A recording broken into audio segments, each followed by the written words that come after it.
เป็นจังใดคอนเสิร์ตเสียงวีหกในค่ำคืนที่ผ่านมาน้องอะอายร่วมกับพี่ไข่มุกดาราดังปิดจอบการทัวร์กรุงเทพได้อย่างหมดจดและสนุกสนานส่งความสุขคืนกำไรให้กับ FC แฟนคลับของเสียงวีหกจะจดจำตลอดไป กราบทักทายสบายดี FC ทุกท่าน FC ทุกคนมาพบมาพ่อค่อยเจเบาเล่าคลิปนี้เป็นเรื่องเล่าข้อมูลข่าวสารเนาะทั้งฝากฟังของเสียงวีหกของนกพงศกรและก็ของน้องอาอายที่ผ่านมานี่บ่เคยเห็นวงหมอลำใดที่เขาเจ้าเฮ็ดแบบนี้ที่จะเสียสละนกพงศกรก็บอกได้ว่ามาเที่ยวกรุงเทพแต่ละเทื่อคือโอกาสขาดทุนนี่มีเยอะมีหลายแต่ว่าก็มาด้วยน้ำจิตน้ำใจอาศัยแต่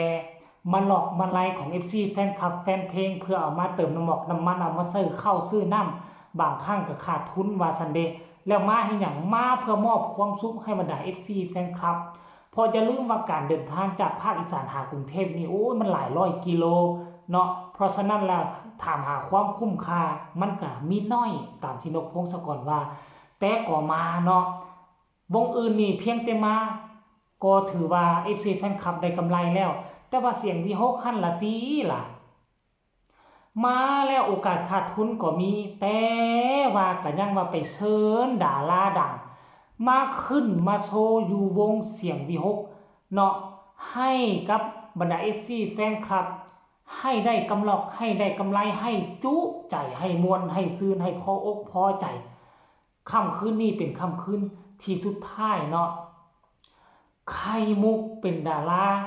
ฝากฟังของทั้งภาคอีสานของเฮาแหละไปเป็นไงเป็นโตไปเป็นมีเนี่ยก็มีซื้อมีเสียงอยู่ทั้งกรุงเทพกรุงไทยทั้งนกพงศกรโดยความว่าฮู้จัก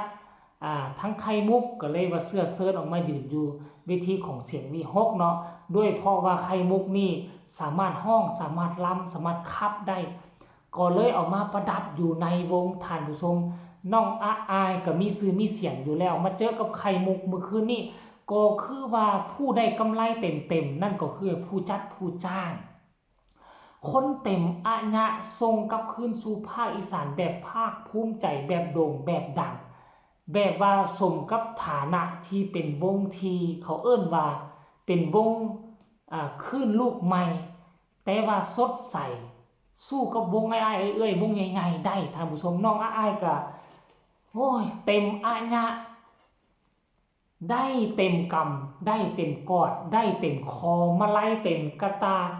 3 คืนติดต่อกันท่านผู้ชมเอ้ยอันนี้ก็คือความหักความแพงเนาะความน่าหักของตัวลูกสาวน้องอาอายและก็ความน่าหักของพ่อนกพงศกรที่สามารถพาลูกทีมมาเยียบกทมได้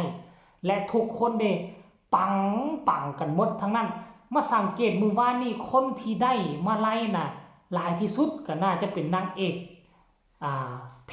พ้วธิดาบ่ท่านผู้ชมเนาะถ้าจำบ่ผิดเด้อแพ้วธิดาโอ้น่าจะได้หลายกว่าหมู่แหละพระเอกคนอื่นก็เห็นอยู่เห็นได้ผู้ละพวง2 พวงมาลัยน่ะแต่ว่ามาจัดเบิ่งแล้วเบิ่งสีของแบงค์เบิ่งสีของเงินที่ได้แล้วคือแพ้วธิดาเป็นเงินใบที่แดงๆน่าจะเป็นใบร้อยและก็ลายที่สุด FC แฟนคลับเฮ็ดมาให้น่ะเป็นรูปกาหัวใจโอ้โหท่านผู้ชมถือว่าจุใจคิดว่ามีแต่น้องอายโด่งดังแล้วก็ปังผู้เดียวมันบ่แม่นเด้บัดความจริงมาปรากฏโอ้มื้อคืนนี้ถือว่า FC แฟนคลับของทั้งฝากฟังเสียงวีหกมันเฮ็ดให้สมาชิกศิลปินนักร้องของเสียงวีหกแบบบ่เสียหน้าเสียตาคือเฮ็ดให้ได้ดีขนาดเนาะทรงกับภาคอีสานแบบผู้ใดกับกระเป๋านักกระเป๋าเต็มเมิดสู่ผู้สู่คนอันนี้สมแล้วแหละสมกับเป็นวงดังแห่งอยู่เป็นวงน้องใหม่อยู่แต่ว่าดังคือกันท่านผู้ชมดังปัง FC ขับค้าหนาแน่นโดยเฉพาะคือน้องอาอายช่วงน้องอาอายออกมาถึงแม้ว่าน้องอาอายน่ะมาไล่ของน้องอาอายจะเป็นแต่ใบสีเขียวแต่อย่าลืมว่าน้องอาอายน่ะได้มาไล่จากหน้าเวทีนี่หลายกว่าเงินมาไล่ที่มาห้อยใส่คอซ้ำทุกคืนได้คันบ่สั้นน่ะผู้ซวยของน้องอาอายก็คือย่านุคงจะบ่หิ้วกระตานำก้นหลานสาวไปต้อยหิ้วกระตาไปเฮ็ดหยัง ก็หิ้วกระตาไปเก็บเอาเฮ็ดทั้งหน้าเวทีนั่นตัวบางคนว่าโอ้ยผู้ใดก็ว่าอวยแท้เจบ่เล่าอวยน้องอายเกินไปบ่มาไล่สู้คนอื่นบ่ได้ซ้ำมาไล่ห้อยคอคนอื่นเป็นใบสีแดงๆใบสีเทาๆหมดบัดน้องอายใบสีเขียวๆที่2พวงนึงว่าซั่นแม่นบ่เถียงซุมเจ้าอันว่ามาไล่อันห้อยคอน่ะแต่อย่าลืมว่าอันมาไล่หน้าเวทีน่ะติบมือหน้าเวทีที่เอาเขามาปอนให้แล้วขอถ่ายรูปนี่น่ะคือน้องอายเต็ง 100%อันนั้นค่อยบ่เถียงแต่อันนี้ค่อยขอเถียงโลดว่าถ้าเอากระตามาเปิดกระตาโซ่แข่งขันกันคือน้องอายกินขาดคือทุกงานที่มาเที่ยวกรุงเทพกระตาที่น้องอายเอาไปนี่คือเต็มทุกครั้งทุกคืนเลยท่านผู้ชมมันแม่นอย่างเต็มอยู่นะฮะมันมีแต่เงินมาไล่ทั้งนั้นสันตัวโอ้โหค่อยบ่เห็นวงอื่นที่ลงทุนลงแรงขนาดนี้โอกาสลงทุนก็มีหลายแต่ก็ยังว่าไปเซิร์นไปจ้างหมอลำจ้างดาราหมอลำมาขึ้นเวทีอันขึ้นมานี่บ่ได้เซิร์นเพิ่นมานี่ต้องมีเงินค่าน้ำมูกเงินค่าน้ำมันให้เพิ่นแน่แม่นตัวเงินค่าน้ำมูกน้ำมันให้เพิ่นได้แต่ว่าเพิ่นก็ยังจ้างเอามาลุกทุนสำใดเพิ่นก็อยากให้เพราะว่านานๆทีจึงจะได้มาหาพี่น้องทั้งฝั่งกรุงเทพบ่แท้บ่ว่าบ่ได้มาได้บางทีนี่ทัวร์ทั้งภาคอีสานเป็นเดือนจึงจะได้กลับคืนมาหากรุงเทพนำ 2-3 มื้อแบบนี้น่ะเพิ่นก็เลยว่าอยากฝากฝังความทรงจำที่ดีให้กับบรรดา FC แฟนคลับทั้งกรุงเทพเพิ่นเลยจัดให้เอาไข่มุกมายืนอยู่บนเวทีเพื่อประดับเคียงคู่กับน้องอายแล้วก็เคียงคู่กับหัวหน้าวงนกพงศกรโอ้ยเห็นแล้วกับบรรดา FC แฟนคลับคงจะได้รับ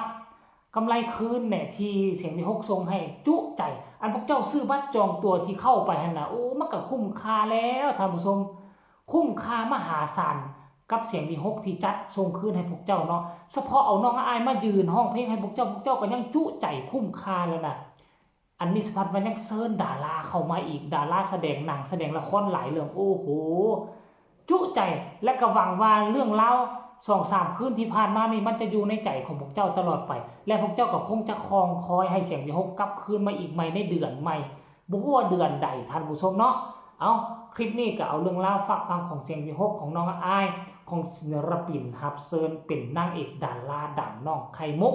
มายืนเคียงคู่กับน้องอายและนกพงศกรอยู่ทางวงเสียงวิหกหวังว่า FC แฟนคลับก็จะจุใจและจะจดจำในค่ำคืนที่ผ่านมาให้ได้ตลอดไปเนาะฝากทุกคนกดไลค์กดแชร์กดติดตามเพื่อจะเอาพลาดในคลิปต่อไปที่สำคัญจะกดข้ามโฆษณา